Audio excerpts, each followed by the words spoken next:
колко време продължава едно такова обучение по позитивно мислене? От порядъка между 30 и 90 дни.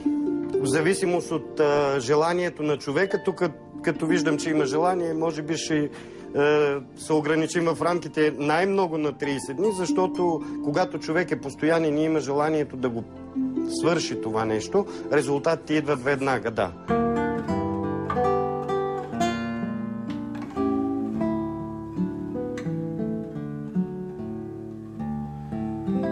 Чудя се кой мъж ще иска такова момиче, което е вечно намусено. И освен това, всеки комплимент аз го приемам като някаква подигравка. И мисля си, че никой няма да ме хареса.